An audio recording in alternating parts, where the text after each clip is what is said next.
Good day, this is PycoPie with another Audible Audio Book review. Today we're going to be reviewing the Learning Experience series, which is an incomplete series by Christopher Nuttall, which is both fun to say and amusing to listen to. The way I will do this is I'll talk about the first book and the series as a whole. I might revisit later books at a later point.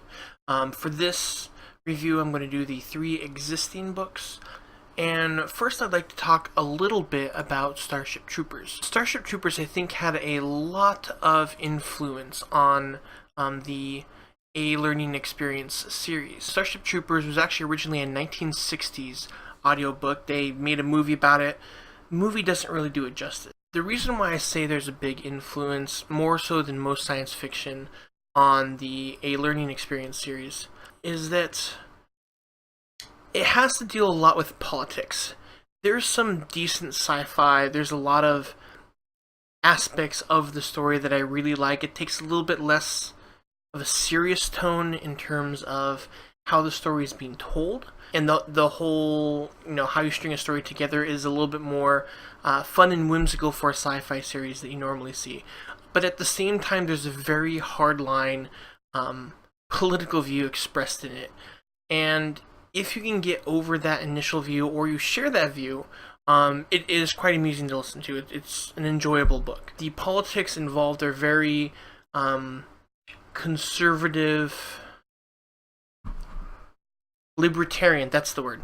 They're very conservative and libertarian in terms of American politics. There's nothing inherently wrong with that, but it does get to the point where it's kind of beating the reader over the head. At the same time, it deconstructs this, which I don't know if the author did intentionally or not, but there's a few times where they take a very hard-line libertarian view early on, and then later on they're like, yeah, so that worked when we were starting off, and then it's not working now. And the way this is all presented is basically aliens occasionally comes to Earth and they kidnap people, but they happen to kidnap some ex-military folks who are out on a hunting, I believe there's a hunting trip, and they get captured by these aliens who are given extremely old, outdated technology, and they don't know how to use it. And so those aliens were just there off doing bounties or mercenary work or whatever, and the humans are like, hey, we're like hyper-trained American military professionals, kick ass, take names. And that's kind of where the fun, whimsical side of it is. The space combat itself isn't presented in too terribly a fashion. Like, why are you doing this? Like, whereas a listener, you listen to it and you think that, it doesn't make sense. It all does. And the space combat is, in the first book, is not shown extremely well. The last book, The Black Sheep, was actually probably my favorite of the series, because throughout this, it's generally following one family. The initial family that was kidnapped on the ship. And then they take that, then they declare, hey, we're going to declare ourselves an independent nation. What are you going to do about it, rest of Earth? We are a starship. So they take that technology and they start building up a space base, at first in secret, but then publicly. They take a bunch of old, experienced military personnel and they put them kind of in charge. These are people who, hey, they lost a limb in a war. Hey, come work with us. We'll grow your limb back. You'll help us. We'll help mankind. You get your limb back. It's a win-win for everyone, and it works really, really well, because go figure, even outdated technology to the aliens is super advanced for humans. And so that's one of the things I really like about it. It kind of takes a practical approach to, like, hey, if humans are just, small band of humans given technology, what would they do with it? And this is one of the lines you go down. One of the interesting things is that they insist that anyone on Earth be allowed to join them. And if any country interferes with them, they basically drop lasers from the sky. They have nano probes and all this really cool tech stuff that humans can't deal with. So basically, it's a weird, like, come join our space colony. And then they just kind of leave Earth to rot, which is kind of interesting, because they don't want to deal with the politics and the government and all the hate and stuff, and they don't care. If you do your work in space, you'll be rewarded for it. It's free libertarian, free business, but ironically also communist, which is where this weird deconstruction comes. They'll make sure everyone has a place to sleep that's safe, that everyone has, food and water. And then after that, you have to work for it. So it's this weird, like, that's like a technically more communist or socialist, depending on how you define those two terms. But technically, it's more of a communist approach, which is ironic for a libertarian view. And these like weird, like this balancing act of politics. Once you start listening in through more of the first book, as someone who doesn't necessarily agree with the politics, I still found it interesting. And a lot of times there's presented as there's no logical counter argument, but then like it's not that someone presents a logical counter argument; it's that a situation comes up. Like by the end of the third book, they're forced to make accommodations that they don't want to make on a philosophical basis, but on a practical basis, they make accommodations where they have to.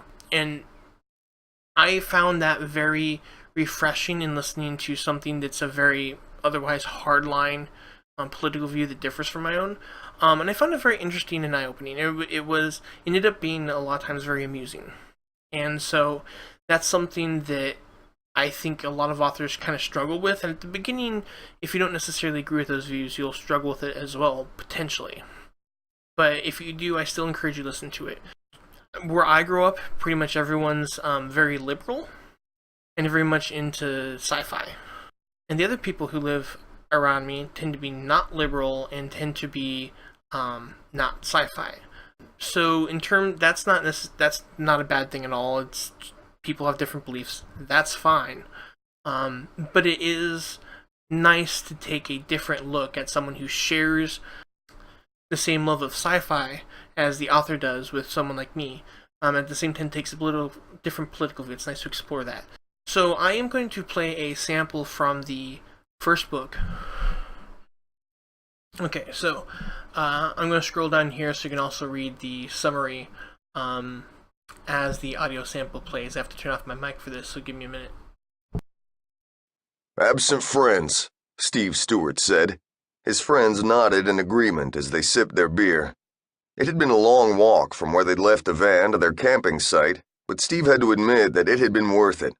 Instead of going to one of the state parks, they'd chosen to walk out into the wide open spaces of Montana and set up a campsite of their own. Now they sat around the fire and watched the flames flickering as darkness fell over the land. "Absent friends," his friends echoed back. "May they never be forgotten." Steve sighed, feeling, once again, the pain of loss. It had been 7 years since he'd quit the Marines, 7 years since he'd put his uniform away for good, but the memories refused to fade, no matter what he did with his life. Death was a part of military life, for good or ill, yet there was a difference between losing a soldier to enemy action and losing a soldier because politicians had tied the military's hands.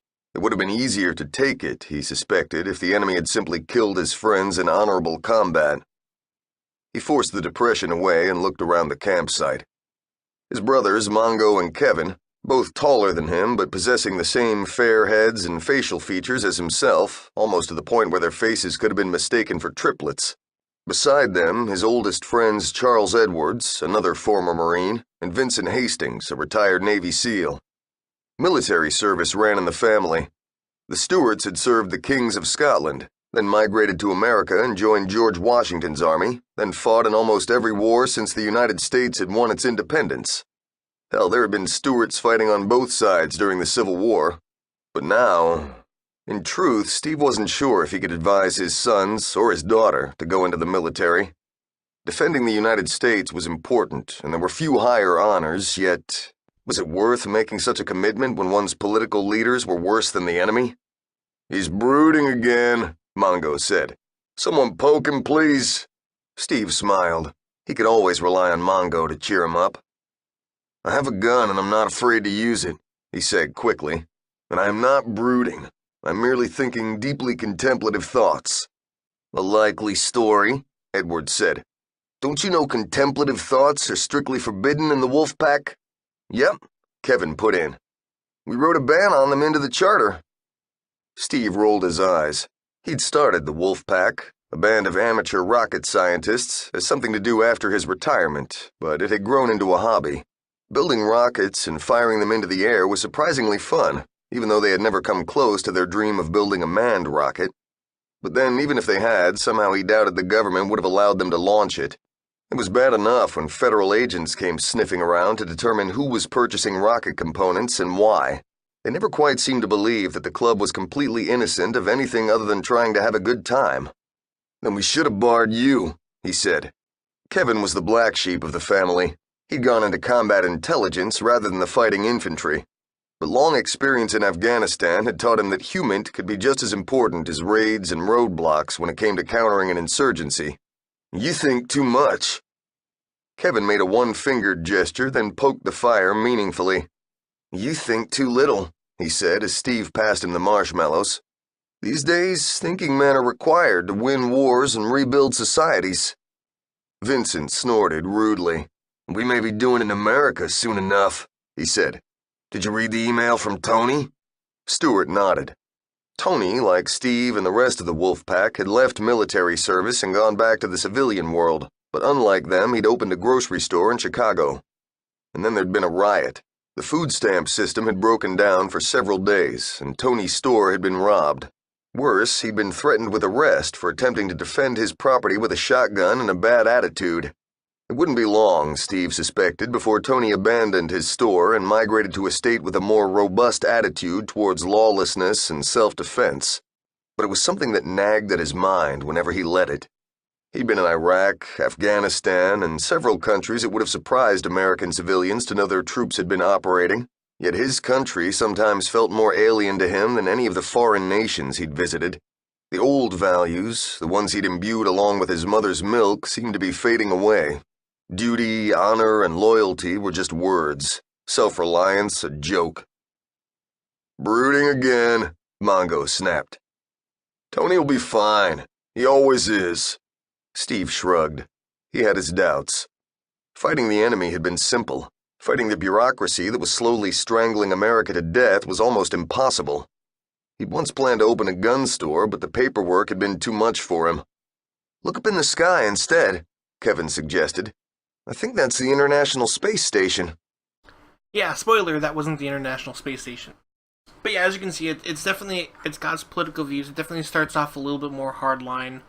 And it's the kind of hardline presentation where it's like, it's presented with a very specific situation for something.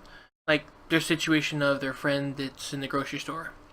I think defending one's property is great, but there's also situations where, that law exists for a different purpose than what was being presented there. At least that's, it's hard to tell with a book like this, because a lot of its presentations are very one-sided, and then sometimes it'll flip and have a completely different slant later, and well, they make accommodations or they'll change how they do. So it is rewarding. The first book definitely, I believe the second book as well, generally just follows the initial group of people. By the time you get to the Black Sheep, you're dealing with So by the time you get to the Black Sheep series, you're following the daughter of one of those initial three people. It might be granddaughter, but the idea is that, it's having lived with, the parent that founded the humans nation that survives in space. It's that kind of background is a little bit more relatable. If they just followed the initial group of people around through 3 or more books, it would have been a little bit hard. But the author is willing to change the perspective. And when you get to the Black Sheep, you also get introduced to other characters as well. That you're following their points of view. So it does ease up a little bit as the author goes on, and it's definitely an enjoyable read and listen to. There's a good sense of... a lot of sci-fi authors have their strengths. Whether it's politics, drama, a lot of times even relationships, the idea of artillery craft versus speedy and having lasers, whether it's one character who just can outsmart everyone, or a team of people who rely on their own individual strengths. One thing I like about this author Christopher Nuttall, is that he's got a little bit more variety there. The space combat is well thought out. It's not the best, definitely not, but it's definitely better than a lot of authors, and it tends to vary a little bit more as well. So each situation is different and enjoyable. It's not the same thing over and over and over. But as I said, that politics can be a turnoff for a lot of people. Personally, I rated it a 3 because I did enjoy it, but I think there's a little bit of a repetition. If I recall, but I seem to recall that there is a couple of phrases that tend to, like, each book they come back, like a catchphrase, but like between different characters. So overall, I did rate it a 3. It did get a little bit annoying with just the politics, if that's not something you personally agree with. But over time, it was a rewarding experience. The performance, like pretty much any book on Audible that's recent, had at least a decent performance. It was definitely a good performance. I'm not going to say it's the best, just because a lot of sci-fi books tend to have it feels like if you have an audiobook but it's set with a not American accent and it's sci-fi, that it's a little bit better than a sci-fi book set with an American accent. And this is definitely a very American book, as you heard. But that kind of just has to do with the fact that, you hear speech all the time here in America. I would imagine if you're not an American, the performance would actually be better. Because the American accent would be different and new. And one thing about the human mind is it likes new experiences and it likes familiar experiences. So that extra accent ends up adding more to the experience for someone who doesn't hear it all the time. It's something that, as a wannabe author myself, it's definitely hard to do on purpose, but when someone does a good American accent and it's American listening to it, it doesn't stand out as being exceptional when it otherwise would. The only time you really get that in America is if they have one of the iconic American accents. Boston, New York, a Southern or a Texan accent, which, yes, are to a certain extent different. So if you're not an American, this performance would actually probably be 5-star, or 4.5 at least.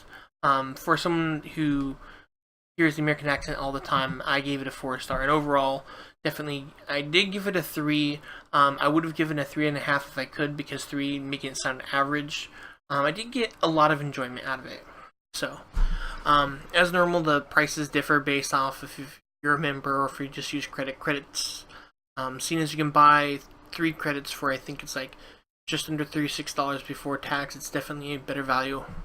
And if anyone out there doesn't have Audible and wants to listen to one copy, they can be sent one copy by a friend who has it. And if you want to message me, I can have one of these books be your copy. It's a decent book if you're getting into sci-fi. I wouldn't say it's the best, but it definitely is a nice middle ground between super technical sci-fi and sci-fi that's more drama. A drama in space. Star Wars being a more drama in space series, it's known as a space opera. And then you have books like Starship Troopers, which, while they do have a lot of drama elements, definitely focus a little bit more on the technical aspects of warfare in space. So, that's been the series A Learning Experience. Doesn't look like the 4th book is actually listed. I felt like book 3, with how it was being written and its place in the universe, it's definitely not a series end book. So at some point in the future, I would expect there to be more books. But it is important to note that book 1 is a standalone book on its own. Book 3 is a standalone book on its own. I would say book 2 is actually, I would highly recommend you listen to book 1 first, whereas book 3 can, as I say, can stand on its own. So send me a message if you want one of these 3 books sent to you, but that only works if you don't already have Audible, because it's their way of bringing people in. Give them a taste of something they might enjoy. So yeah, but I would definitely classify it as along Ender's Game or Starship Troopers in terms of kind of social political commentary in a sci-fi book, but the sci-fi aspect of it and even the politics at various points were definitely enjoyable. So have a good day, and I'll catch you again in a couple weeks.